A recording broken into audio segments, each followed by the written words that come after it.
All right, here we are. It's 1 o'clock on May 8th. Is how many everybody's coming in? All the Virginia Woolf fans and the TSL fans. Want to just let you all know TSL is open. We're alive, well, and carrying on. The theater is open. We've been opening slowly. We have people showing up. We're showing a lot of classic movies right now, and we'll have some new things coming in June. The bookstore is everybody's absolute favorite place to be. We have so many great books downstairs and so many book lovers, and creating this opportunity for Hudson and the community to get a chance to read great books at a very reasonable price. So we're very excited about all of that's going on here. Lots of changes, always rearranging things. We'll be inside and outside doing some events in the parking lot as well as inside. So I want to start, I guess, today to welcome you all. This is our third event around Virginia Woolf. TSL uh, is happy to present the Time to Talk event here. I want to thank Jeff Marks, who's created the tech assistance to make this all happen, and Claudia Bruce, my collaborator and co-director of TSL, is always part of making things happen and whirl around. Um, we did the first book we did was Mrs. Dalloway. The second now was the To the Lighthouse, and this is our third Virginia Woolf effort to have a dialogue around the waves. Just want to say that COVID has made opportunities for us here at TSL to step back and have a little time to really do some things that we never get to do, and this is one of them.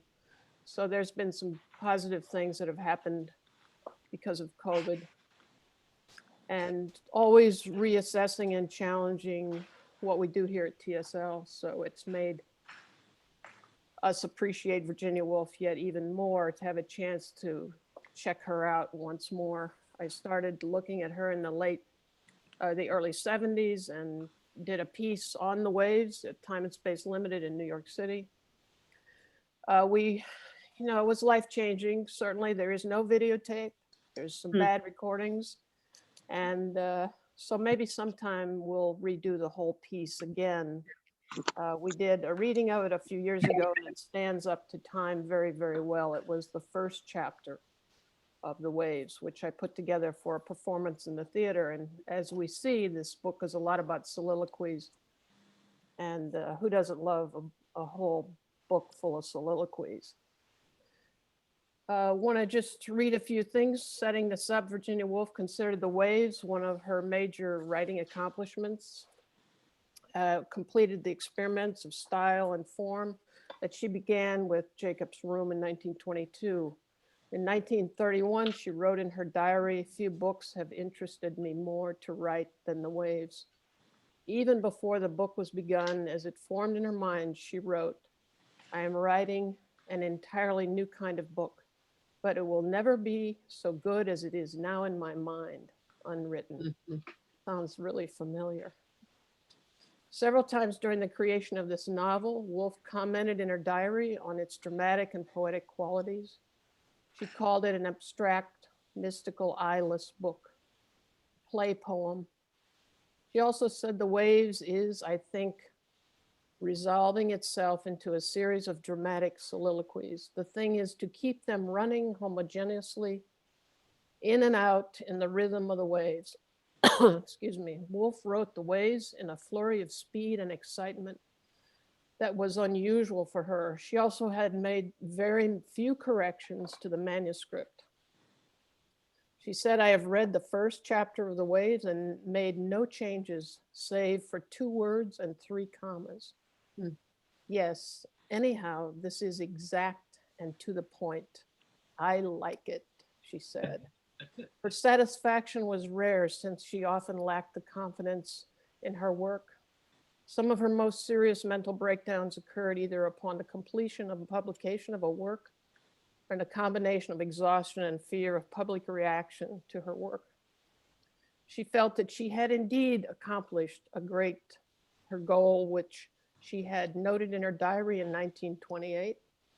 I mean to eliminate all waste, deadness, superfluity, to give the moment whole, whatever it includes. Say that moment is a combination of thought, sensation, the voice of the sea. Waste, deadness come from the inclusion of things that don't belong to the book.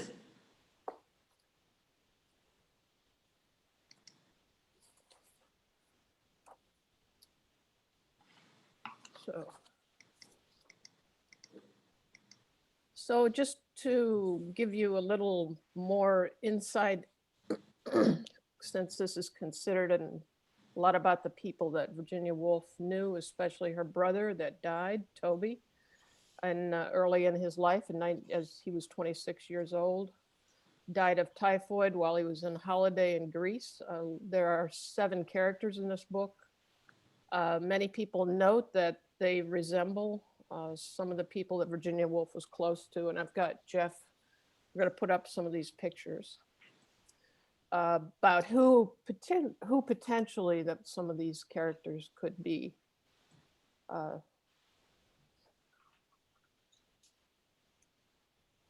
Now I can remember who's who here. E.M. Forster. Thank you. Oh my, there we go. Thank goodness for help. Forster was some suggest perhaps Bernard. This is the person who could be potentially the character of, is it Ginny? My notes are always everywhere. Ginny, Mary Hutchinson, one of Virginia's best friends.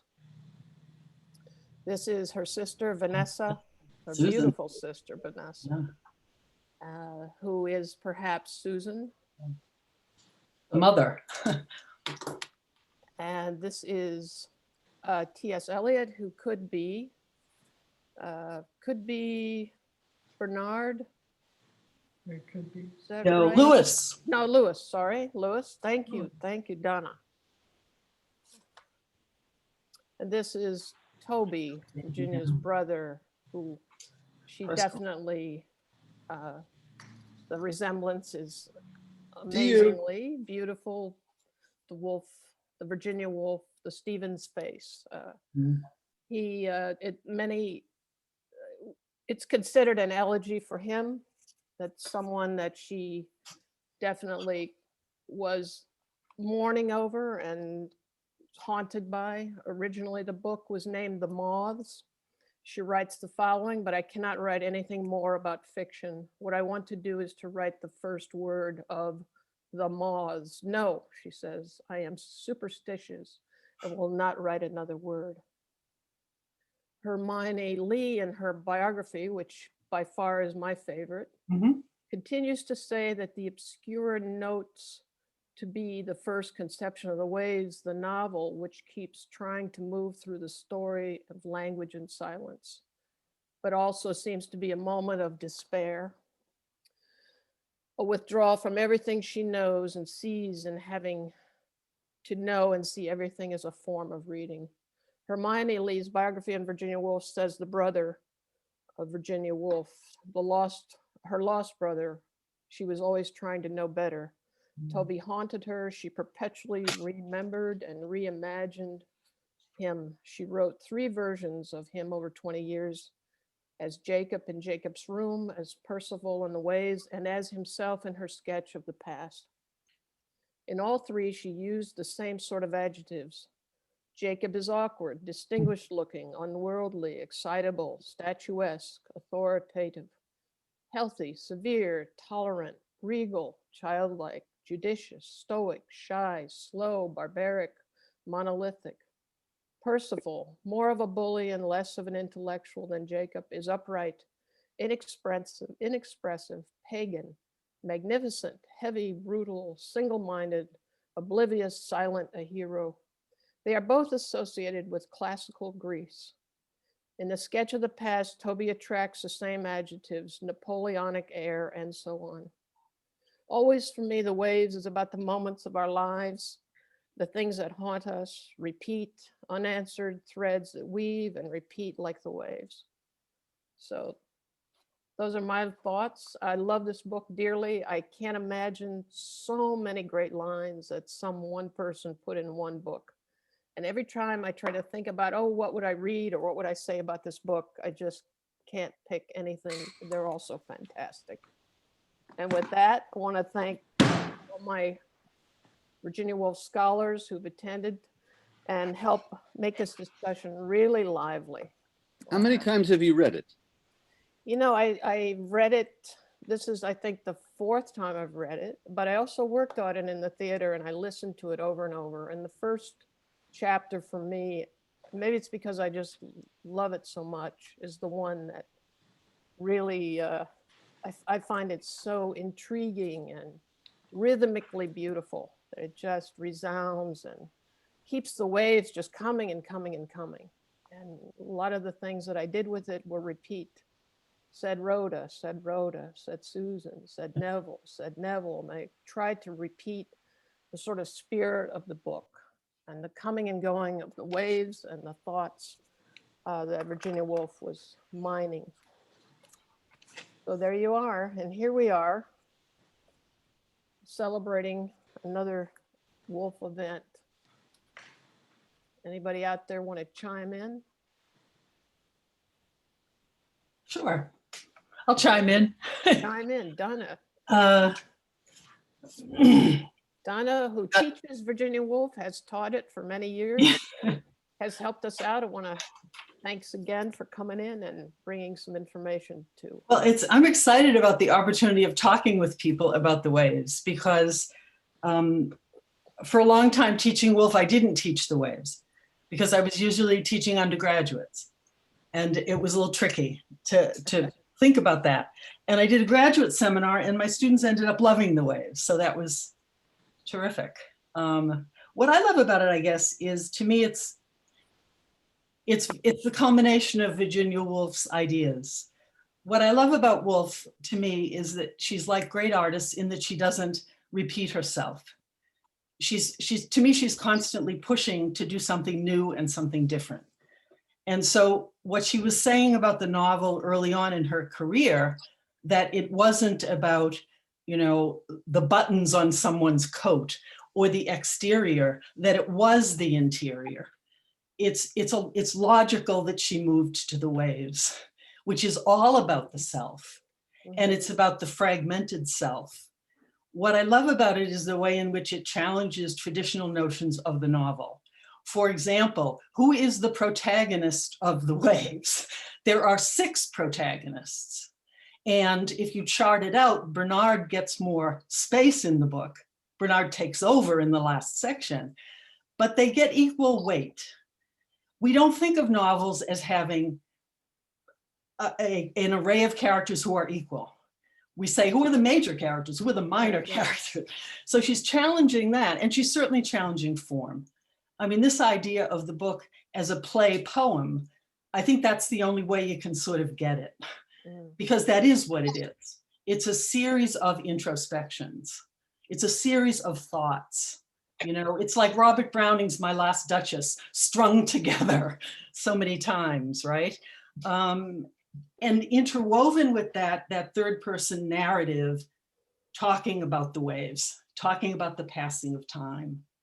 So it's like so many books. It's most compared to The Wasteland, which I think is a good comparison in many ways. Not only the character of Lewis, who sounds like the narrator of The Wasteland in many of his observations, but also in that 1922 poem, the use of the dramatic monologue with Eliot, which Eliot uses.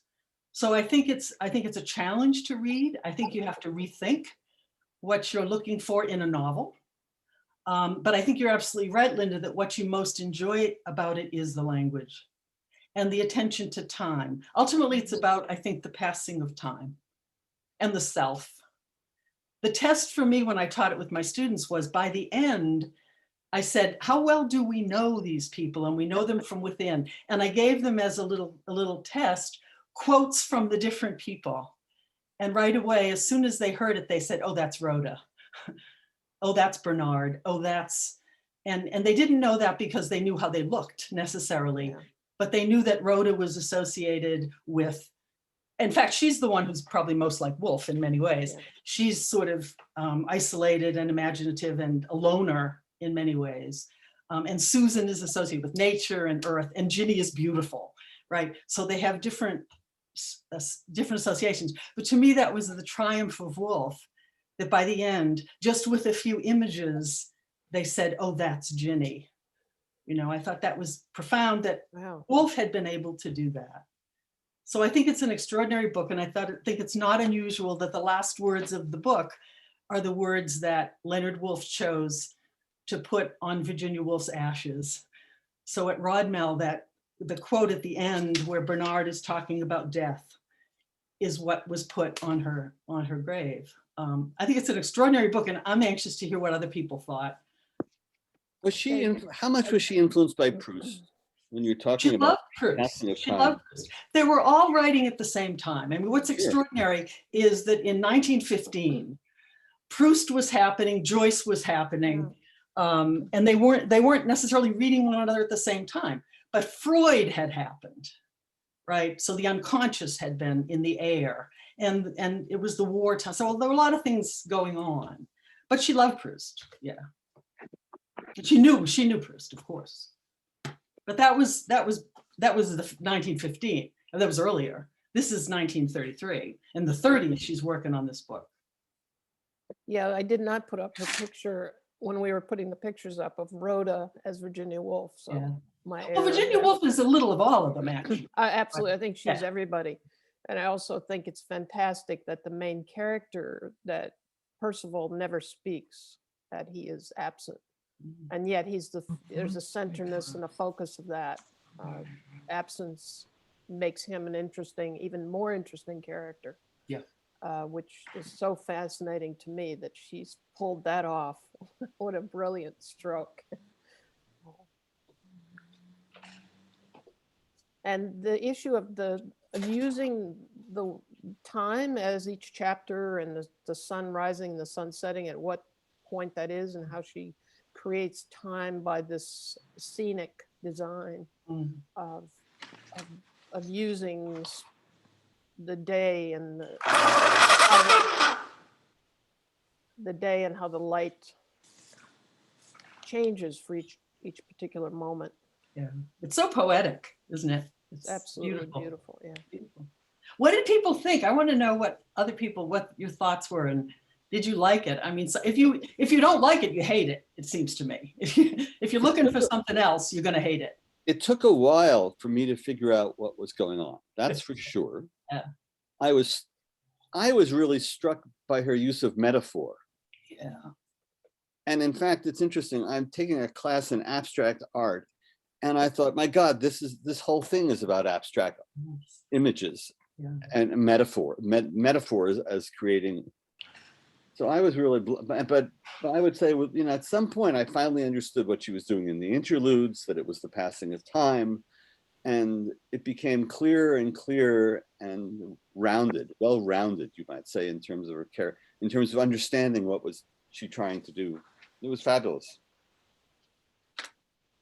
What I'm so intrigued about with Woolf is her obsession with death, which of course stems from losing so many of her loved ones at an early age.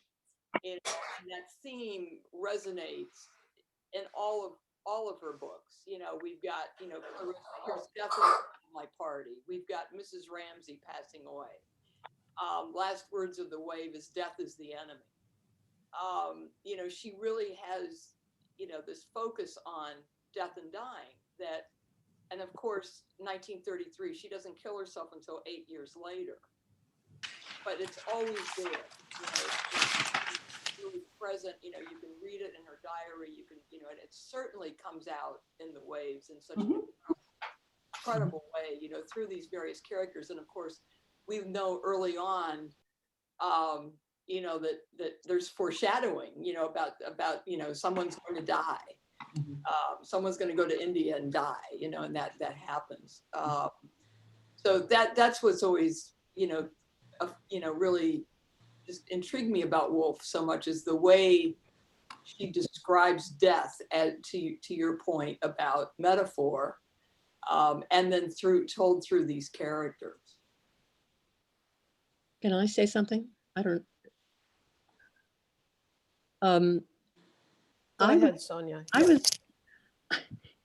I was struck by the density of each character, the inner conflicts.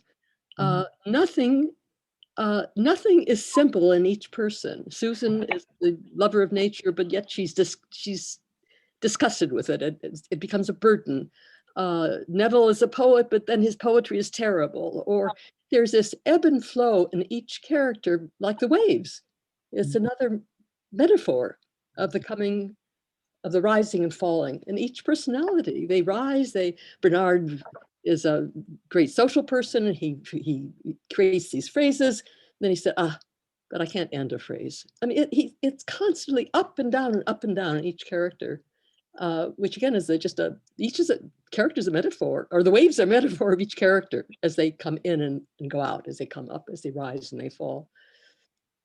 It was just an amazing part of the book that really, as I read each character, I know what's going to happen, and it's just amazing she carries it off as well as she does. Of course, she's brilliant. I was wondering, can you hear me? I was wondering if she is Rhoda, if that is a real foreshadowing of her suicide. Well, with the waves, so the rhythm of the waves drawing her in and then ending with death. I mean, I don't know. I'd like someone to address that. well, I think as people have said, I mean, Woolf's mother died when she was quite young, and Woolf had the death of her half sister, and she, experienced the First War, and she had a few suicide attempts before she even started this book. I mean, her first suicide attempt, she was a teenager. So death was very real to her, I think. And she suffered from, as we know, what might be described as a bipolar, or certainly borderline personality disorder or bipolar, whatever.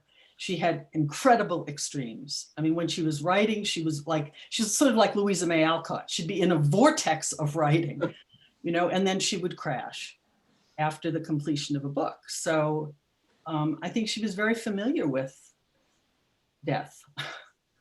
And I think that's also the reason why the moment and the individual experience is so much a part of all of Woolf's work.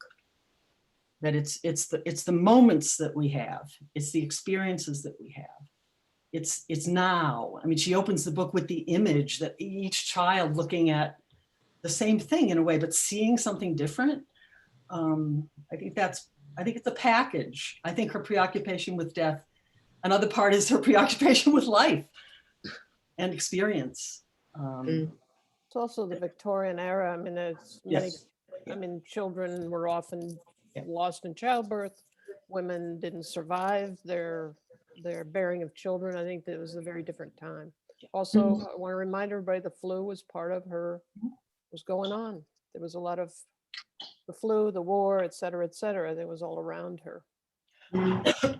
Who is Neville based on? Neville was, who did I have? Neville. Didn't I get that one? Strachey. Linton or Leighton Strachey. Oh, Straight. Leighton Leighton Strachey. Strachey. Okay, that makes sense. Bloomsbury. I think they're a blend, though. I mean, I don't think she was thinking one person creating. I mean, I think she was using a certain kind of consciousness and a certain kind of being in the world. I mean, Vanessa was a very sensual person, very physical. And so Susan is earthy and the mother. And, so that's that part. She drew on that part of Vanessa, I think, in that character. You asked what we thought of it. I loved it. And I just felt swept away in and out by it. And with the personalities, the time passing, it just felt like I was going in and out with the personalities, the time passing. how they developed, how they were happy with themselves and then unhappy with themselves before Bernard was, at the end, he could no longer tell stories. I thought it was enchanting. Now that I'm retired, I regret that I never tried it with undergraduates. I was just afraid. May I speak? Serafina, you're on. You're on. So, yeah, thank you. Hi, everybody. Nice to see the faces. So I haven't finished it. I'm midway. I'm reading Bernard. And I find that I have to prepare myself mentally for this. I find the text to be extremely demanding. Use the word challenge. I'm sorry, it says High Falls Food Co-op. What's your name? I'm so sorry. I don't see. Donna, I'm sorry. I should change my name. No, that's all right, Donna. I just want to refer to people's names, not, okay, Donna. I was just on a work Zoom. That's okay, I'm so sorry. So you mentioned things like you enjoy the language. You did mention that she's a challenge to read. So I would have to put myself in a frame of mind. Okay, you're going to the book. Tonight when you go to bed, you're going to read it, even if you just read 2 pages. So yes, of course it's poetic, but I don't find it pleasurable reading. I find it quite disturbing because she goes into those dark places. I think everything she's written, the backdrop is death. And what I love about reading her, though, is her honesty and the psychological aspect of each character. Right now, Donna, Carly, I think you're a Virginia Woolf scholar also. I can't distinguish between the characters. I go back and I go, oh, whose personality is that? And I'm going to finish it. And what brings me here today is my love of TSL and that Claudia has always raved about the waves. But I will share something personal that happened to me as I was reading it, because I'm preoccupied with death, is that, I lost my mother not long ago. Well, 6 years ago. For me, it was yesterday. I miss her terribly. Shit. So one evening and I keep her in my mind, and I often wish and put out in the world, oh, I wish she would show up, and I kind of prepare myself mentally. In some way, I would love to see her and talk to her. And then one day in the early morning of the hours, I have a vision, an image, a dream. I don't know what the fuck it was, but there she was sitting in front of me in a chair, in a color that I remember my mother wearing, this orange-red kind of shawl cape that she would wear because she was always chilly. And there she was. And rather than saying, she's here, I was like, no, not go. I was full of fear. I panicked, and I actually had a few meltdowns since. So anyway, so I think I take Virginia Woolf personally, and hence at this time in my life, so I'm not enjoying the language, Donna. It's tough. This is for me hard reading. And I think it's because, I don't know, I think that it's a deficit in my character. No, it's not. Well, of Forget course, that. but it's gotta be. This shit is hard to read, man. No. I mean, I refuse to make character connections with any literature. I refuse to do that. I don't know. I think, to me, I have to read it in a different way on some level. Of course. To me, I just read it like I'm reading poetry. I think, because the whole notion of when you read the ways, like, what are you trying to, quote, get? I mean, I don't know that it's like reading a novel where, I want to understand this character.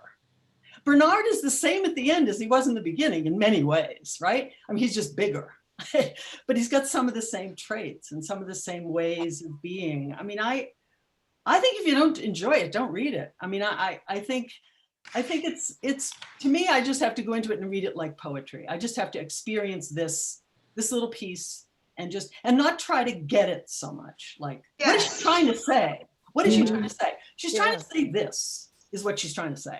Yeah, And I Well, want to say, Seraphine, in terms of your comment about your mother, you know that's the end of To the Lighthouse. That's Lily Briscoe looking That's at the right. window and seeing Mrs. Ramsay.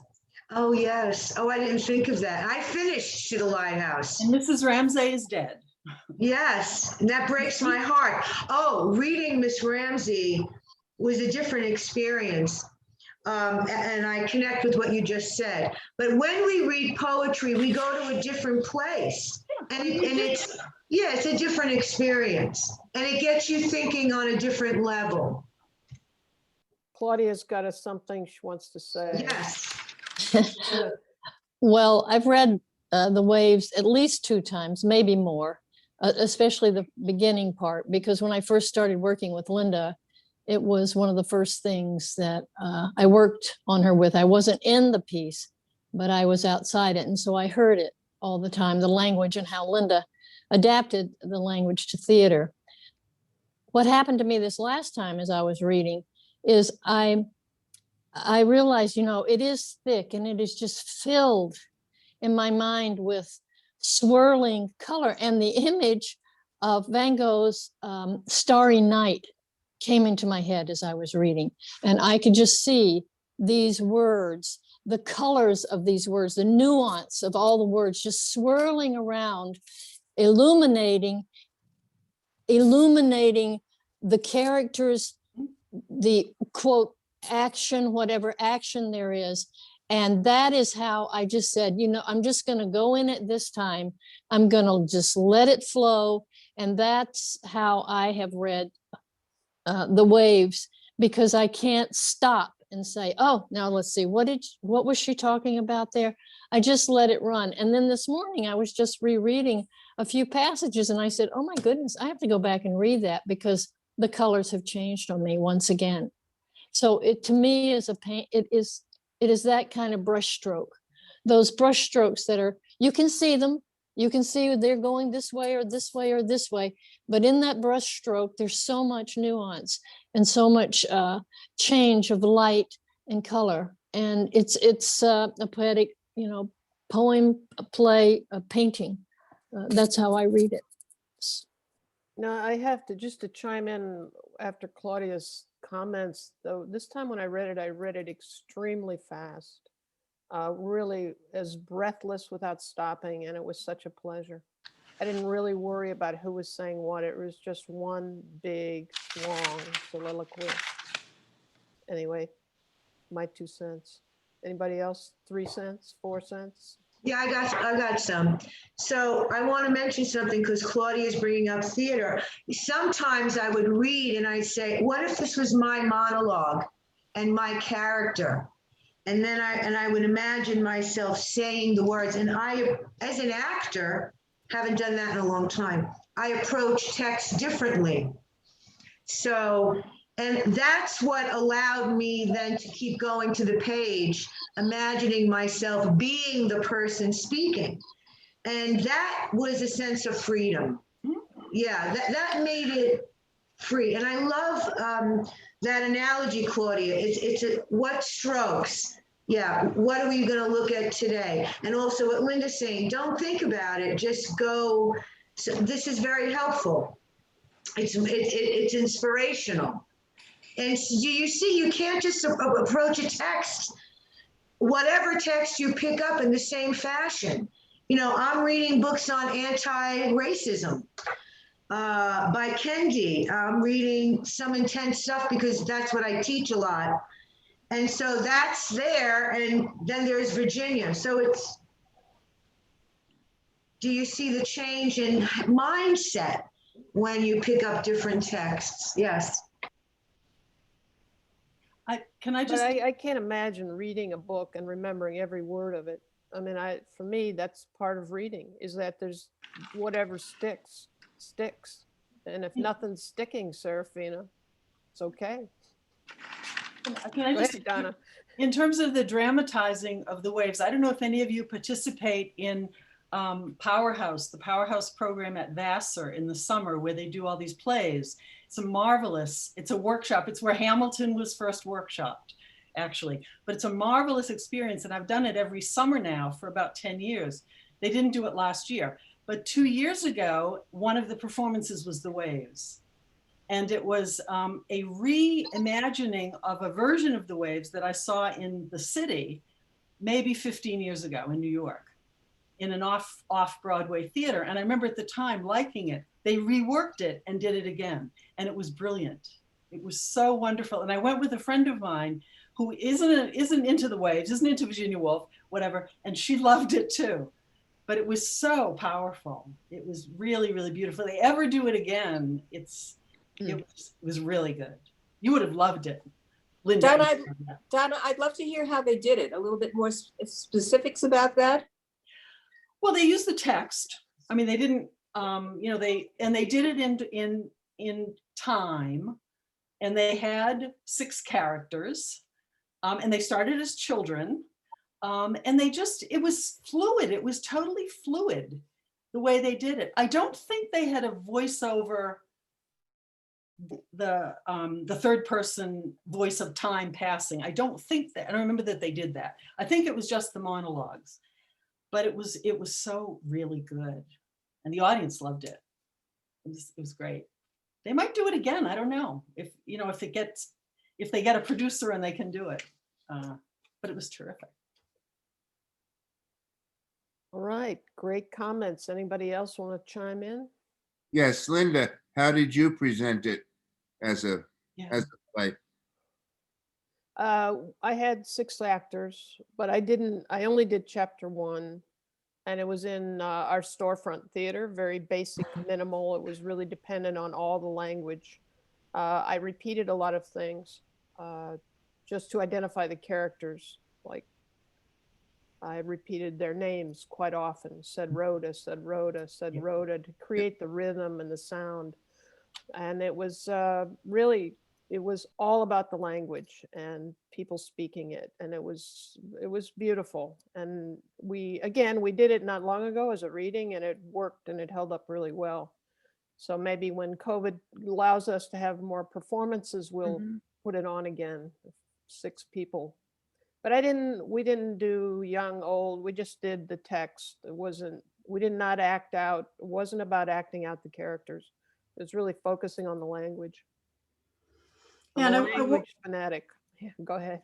I wonder if it isn't easier to listen to. I think that would be worth doing. I know that was true for me with Ulysses. Yeah. Ulysses is a whole lot easier to, and I won't say get, because everyone who said that, it's the wrong way to approach it. You don't get it. You just have to let it kind of pass over you and be in it. And so listening to Ulysses made that much more approachable. I wonder if that would be true for this book. It's worth, and since you're all talking about theater productions of it, I would like to see one. Do another one, Linda and Claudia. All right, we'll do another one. It's coming. It's coming. Do you think you do it the same way as you did it originally? I don't, that was a long time ago. The first, if I can step in, the first show that I did with Linda in 1977 was when she adapted The Moment, Virginia Woolf's The Moment. And it was 2 people. And it was my introduction to the way Linda dissects and her point of view and her emphasis on words, which she is in love with, and the rhythm and how she sees these it was an essay. The Moment is an essay, and how she manages to bring forth in a theatrical way these words. As I said before, in 1976, she was working on, or maybe before that, I can't remember, but I met Linda in 1976, and she was doing The Waves. It knocked my socks off because of the beauty of the language, the beauty of the rhythm, the musicality of the text drew me in, and it was from hearing hearing those words, I think much more than the physical action on stage.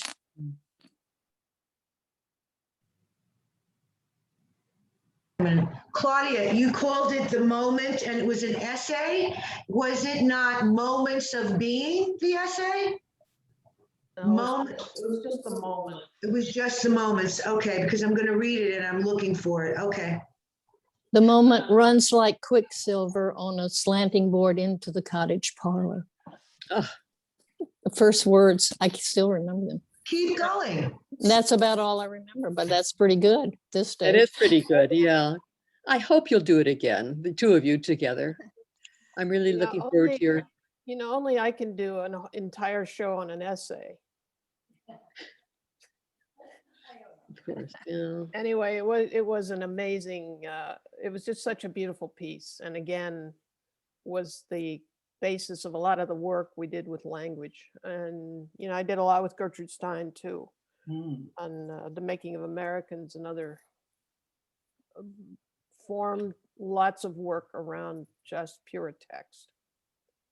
So that's that story. I was always going to do something about Mrs. Dalloway, but honestly, Mrs. Dalloway always got in my way. It was just simply too much about her. I couldn't get free of, I just wanted to be the freedom of the beautiful language that Woolf wrote. And I feel like The Waves was the one that gave me the most freedom, just to hear the words and understand what she was doing with time and space and how those people's lives were formed just by simple things like a pocket knife or the sponge of water that runs down Bernard's back, and how she talks about those images and makes them so stunningly sharp. And again, the color, how she uses color, that you don't need to act it, you just need to say it. And that's where it's so intriguing for me. And can I say something? Yes, for it. these images keep coming back again and again as these people get older. I mean, the kiss in the back of the neck. Susan kissed Lewis, was it? Yes. These things are recalled, but in another context as they get older, so that memory is there, but it's lived differently because the people are in another stage of life. But nevertheless, it is still part of them, and I can see this as a dramatic piece. It's perfect because these refrains keep coming back and back, and the people look older, but they're inside of themselves. Something stays the same. There's a great line early on that Bernard says that I think captures the book. He says, there's always a story. Like Bernard is always looking for a story. Right. And he has this line, I am not one and simple, but complex and many. It seems like that's true of every character. That's like Woolf, though. I mean, that's like the author. She is separate and she is complex. I mean, Bernard seems to be speaking for Woolf in many ways. In some ways. And except he's not a success, and she was. He keeps trying, but he never can write that book, right? Yeah. It's also the line that describes Percival. He's remote from all of us in a pagan universe, but look, he flicks his hand to the back of his neck.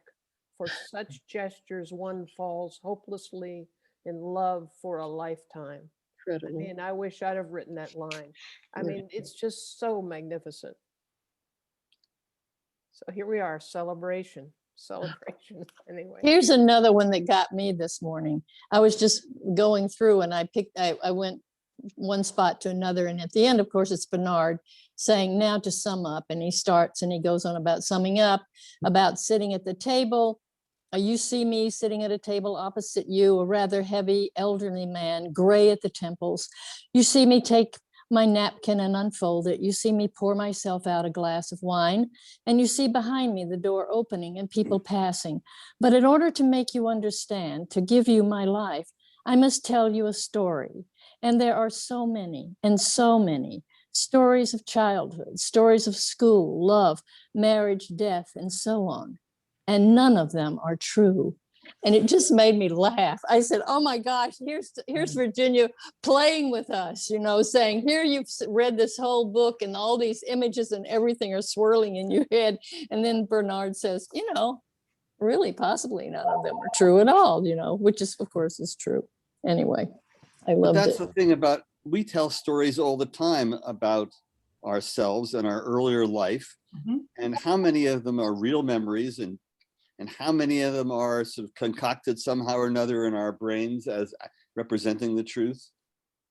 That's also very Proustian. I mean, yeah. Oh, illusion. Illusion. Hey, Linda, I found some stuff in the archive from the waves. You want me to show it? Can try. If you have permission, I found your script. Okay, go ahead. Go ahead, Jeff.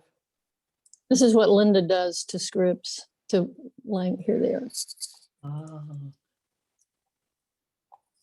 Can it be bigger, Jeff? I don't know how it looks on you. I can Oh. see it pretty well. That's good. That's Yeah. good. I can't see it. See. See it? Cool. Ooh, the code is the characters, right? The N, the L. Yeah, all the characters. Those lists, the other page that was before that, Jeff. You could put that. Yeah, you see, they were talking at the same time occasionally. Yes. There was Rhoda going was dim and unsubstantial, as Neville said, the woolen gray sky, and Lewis the surface, Bernard the sea, Jenny the dark stripes. So there was like a kind of spoken opera. Lewis said the blind stirred slightly, but that's all running down as the others are saying. The arm, the lamp, the rim, the horizon, the sea, the light, the trees. Interspersed in that running sentence. Yeah.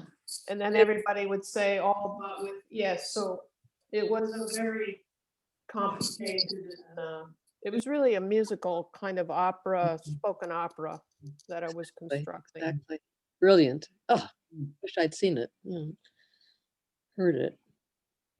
Well, we have the script. We can see it again, Linda. All right. There they are. Huh. There's 6 of them. Leslie Candell. Leslie Candell writes for on Tanglewood. I see her Really? all the time at Tanglewood doing Wow. reviews of concerts. That's amazing. I didn't know Yeah. that. So she was attracted to the musical aspect. Yeah, she Yeah. writes for a newspaper up in near Albany of some kind, but she's one of the reviewers of the Boston Symphony.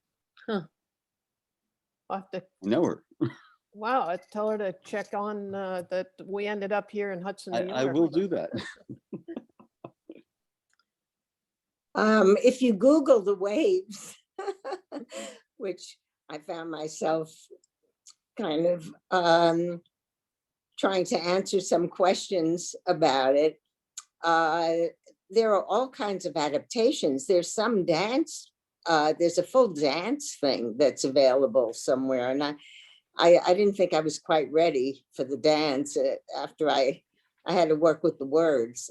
And I just wanted to tell Serafina that I too found it really difficult in the beginning. I think more difficult than any of the other books I've read of hers. And then I just said, oh, the hell with it. I'm just reading it and just going with it.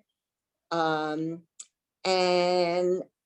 in retrospect, I love it. And I just really, I'm in awe of it. And I think I caught on to what she was trying to do, and the rhythm, I finally got the rhythm of everything. And I was also just some sort of free thought here. Percival was of great interest to me. He was just, he was the well, the unknown is always the most oh, how fantastic and gorgeous this guy is. And oh my God, and poor Neville, I felt so sad for him. And I thought it was interesting that she did that little bit of homoerotic kind of, you know, she would be out there doing that. But he was a real center to me of mystery and gorgeousness. That's yeah. What mystified me about Percival is why did he attract and fascinate these 6 characters? What was it in him? Because we don't see anything particularly admirable in him. He's not really described. I mean, we don't get any inner reflections from him. We don't know him. They knew him, and we don't really know why they knew him so well, or wanted to know him so well, or wanted to be part of his life, wanted him part of their life. Wasn't he he was somewhat older in school, and wasn't he that charismatic personality that everybody sort of finds, but because you're younger, you don't know him, but there's something charismatic, and everybody sort of is attracted to this kind of personality. That's how I read it. I think Woolf leaves that as some sort of mystery. The other characters are not really mysterious. We get to know them very well, thoroughly, and that's wonderful. It's very rich. We're very nourished by these characters, but we don't know him. And I'm sure she was deliberate about that. This is something mystifying, something that is a mystery in their lives, in our lives. Well, he was also physically very attractive. Right. I mean, which is why Neville. That's Neville. Yeah, right. Yeah, part of the reason Neville. But is that enough? There were other characters. There were glimmerings of other. He wasn't an intellectual, but he understood a lot, or he was he listened, I believe. I mean, there were some characteristics, a few characteristics that we could hold on to.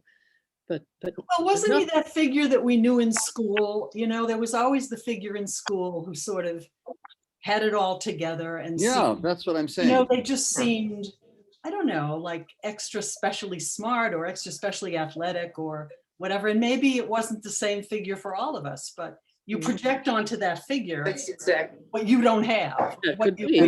And then there was the fact that some of the men were attracted to him sexually. I mean, so it was a combination of Neville was clearly besotted with him. Plus, he also died. Yeah. So we don't, he was incomplete. Their lives are more complete. So I think there's another reading of Percival that he represented imperialism, and that Virginia Woolf was also seeing the end when, at his death, she was, she saw the end of the British Empire beginning, the imperialism dying.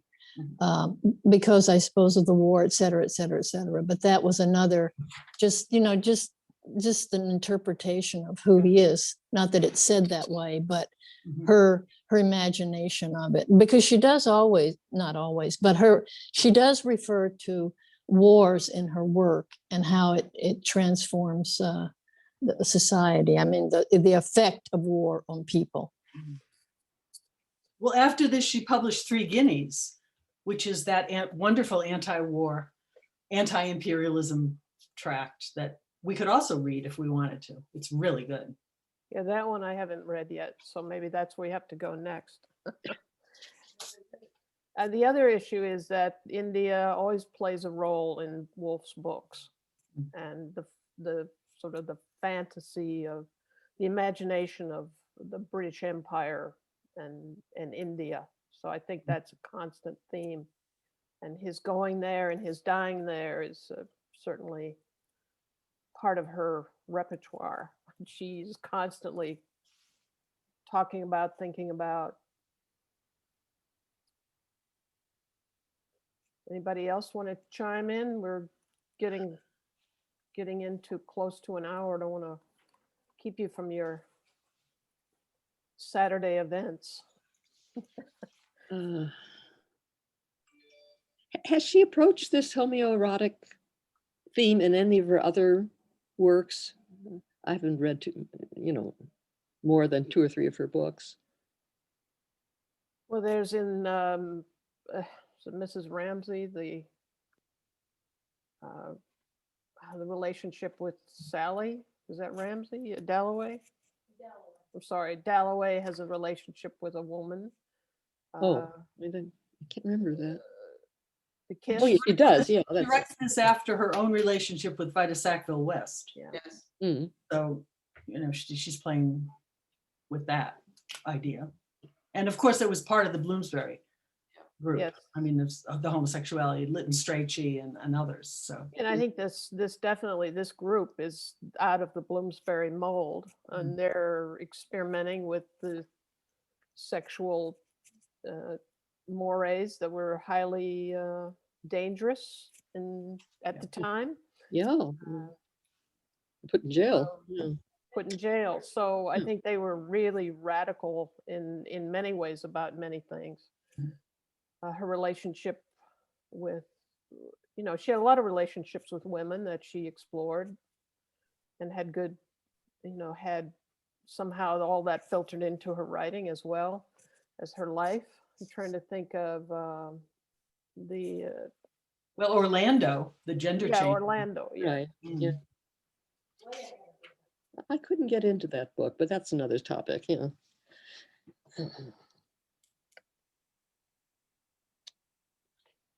All right, anything else anybody wants?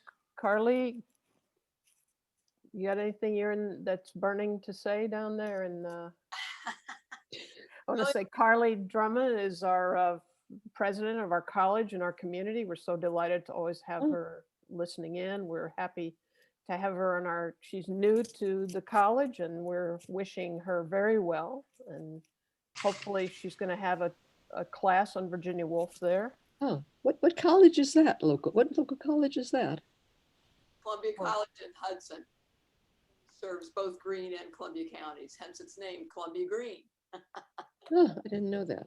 And Linda, I'm hoping that when the pandemic is in the rearview mirror, if it ever gets there, that I'll be able to have some time, and I would love to teach a class. I'd have to have that approved by the provost, of course, but I just wanted to say that I had not read The Waves in many, many years. I had read To the Lighthouse and Mrs. Dalloway a number of times in the past, you know, let's say 15 years. I hadn't touched The Waves in probably 25 years.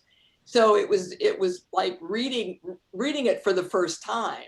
And it was just really wonderful to experience it through the lenses that I have now, because, you know, as Woolf so beautifully captures, you know, as we grow and as we age, we look at things very differently. So for me, this was just like a reawakening, and one of the reasons that I love Woolf so much, because every time one reads her, something new bubbles up.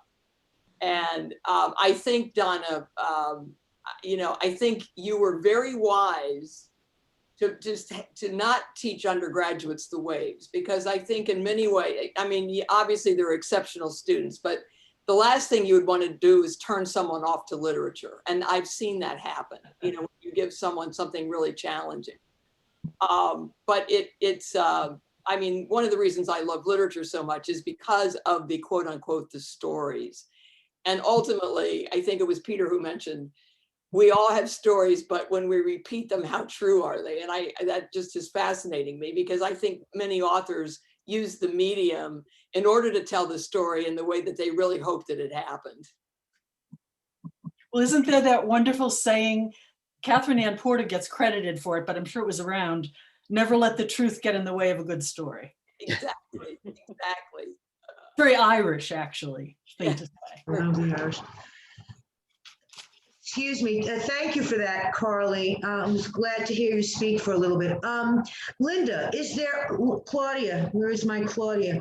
Is there any way in the foreseeable future that we can do this live at TSL with, I don't know, the same author or a different author? Is that possible? And, you know, I'll bring food, whatever you need. Is that something that is, you're on mute, Linda. What do you mean, do what? Bring us together at TSL to do this live. to do. Not on Zoom. Yeah, well, I think that would be the next step. But some people are far away, so may have to combine it with live and virtual. Oh.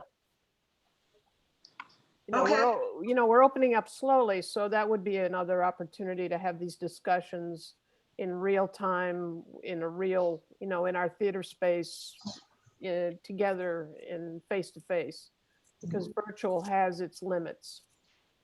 Like Right.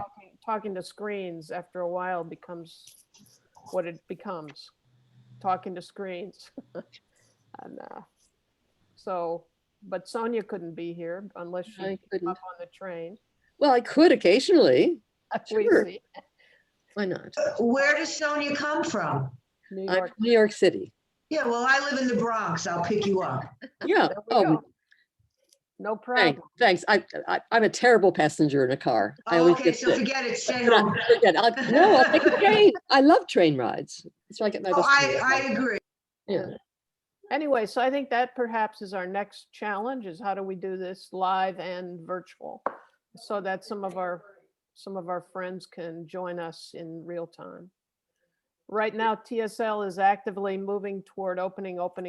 So what and when we meet again is we're going to have to figure that out. So it's May.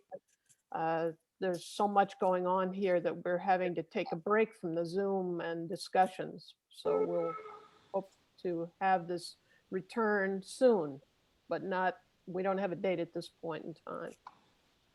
Can I just say something? Go Excuse me, ahead. Linda. Serafina, your story about your mother reminds me, I've been watching on Netflix, The Kaminsky Method with Alan Arkin and Michael Douglas.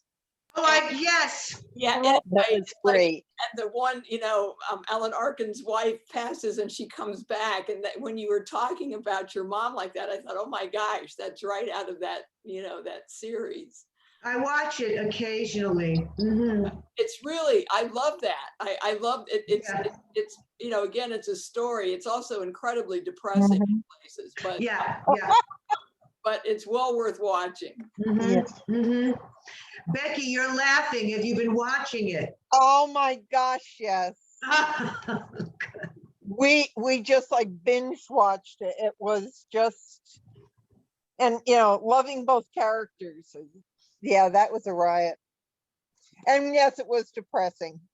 There's another one. It's called Slings and Arrows. It's an old one, but you might look it up. I don't even know where it was. I think it's Canadian. Slings and Arrows. Thank you. It's about theater and theater ghosts. All right, we're going to wrap this up. Any last minute thoughts? We're going to sign off. Thank you, Linda. Thank you. And Thank Claudia. you. Thank you. Right. Yes, thank